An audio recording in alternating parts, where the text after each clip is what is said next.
Bonjour, je suis Romain André, je suis le réalisateur du film A priori sauvage. Bonjour Romain, bienvenue au Festival Silhouette et merci d'être avec nous. On Merci à va vous. parler un petit peu de ton film A priori sauvage. Donc c'est un film qui nous montre comment l'arrivée d'une fouine dans la ville à Montreuil perturbe la vie plutôt rangée de deux personnes. Est-ce que tu peux nous raconter un petit peu comment est née cette idée, ce projet? Eh ben, à l'origine du projet, il y avait vraiment l'envie de filmer cette fouine. Moi, j'habite vraiment voilà, à l'endroit où le film est tourné. Et c'est d'avoir croisé cet animal plusieurs fois que m'est venue l'idée de le filmer. Et, comme une manière de filmer la ville que j'habitais, Montreuil, autrement qu'elle ne pouvait être représentée jusque-là, quoi. Et voilà, de voir cet animal sauvage traverser la nuit la ville, ça me permettait de montrer cet endroit différemment.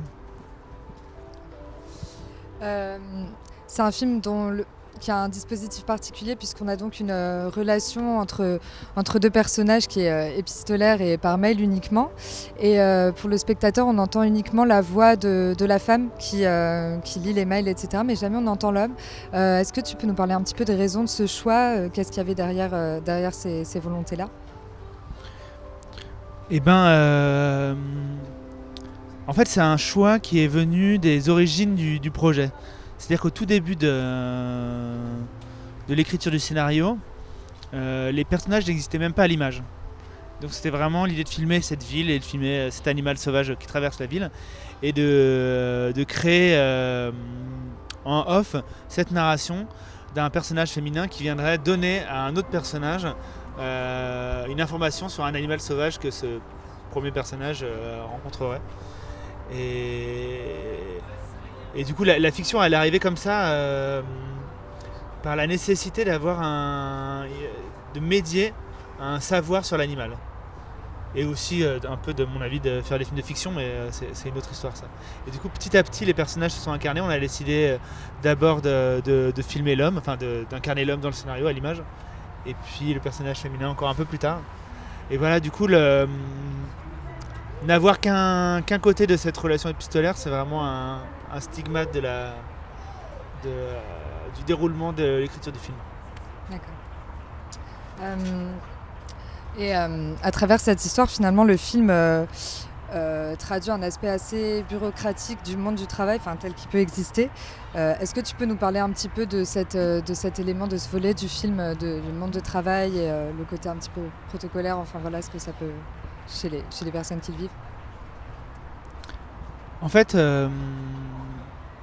un des thèmes du film, c'est la question de l'insomnie, de pourquoi on ne dort pas, quoi. Et il y a plein de raisons de ne pas dormir, mais une des raisons, c'est que la journée déborde sur la nuit. Et du coup, pour moi, parler de l'insomnie, c'était forcément aussi parler du travail aujourd'hui et du capitalisme et du monde dans lequel on vit et de la façon dont le monde va ou le monde ne va pas. Et, et, et du coup, montrer ce travail qui n'a pas de sens, pour moi, c'était une manière de raconter pourquoi on dort pas, quoi. Pour moi, en tout cas, le personnage féminin tel qu'il existe dans le film, il travaille tout le temps. C'est-à-dire que quand on le voit à vélo, et ben, il se rend au travail. Quand elle se maquille, c'est pour masquer ses cernes et c'est pour aller au travail. Et c'est comment le temps du travail va déborder sa vie, d'autant plus qu'il a plus de sens à ses yeux. D'accord.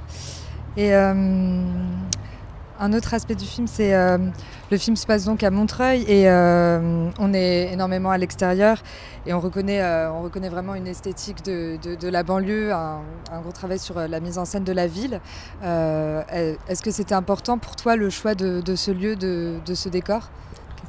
Ouais. Alors, ouais, déjà, c'est une ville que j'habite et ouais, j'habite en ville depuis longtemps. J'ai essayé d'habiter ailleurs, mais j'ai pas réussi. Et en même temps, la ville, c'est insupportable à vivre. C'est-à-dire que je n'arrive pas à habiter ailleurs et en même temps, c'est pas un endroit habitable en vrai. Et du coup, pour moi, faire ce film, filmer cette ville la nuit, c'était montrer aussi les parades qu'on a pour pouvoir habiter ces lieux malgré tout, quoi. C'est-à-dire que c'est inhabitable et en même temps je ne pourrais pas habiter ailleurs. Mais c'est grâce à ça, c'est parce qu'on trouve en fait des stratégies quoi.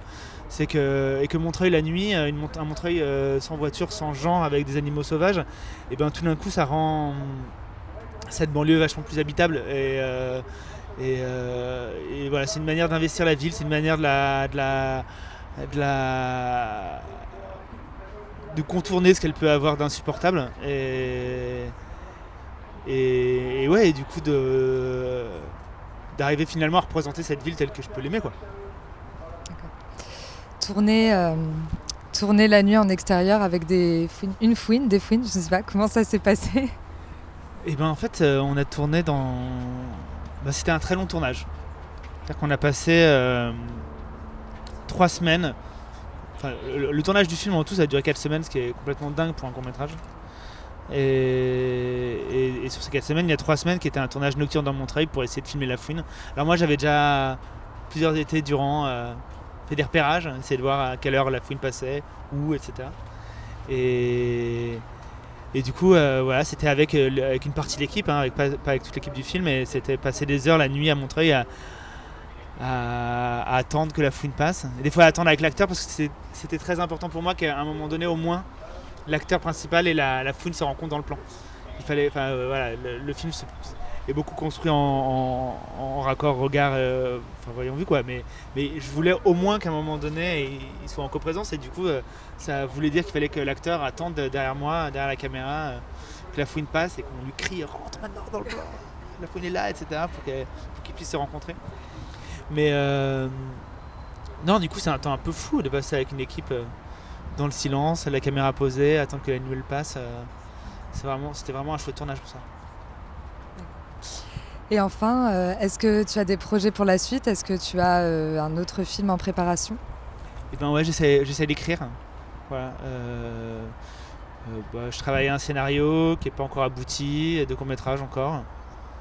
Et voilà. Très bien, merci beaucoup. Ouais.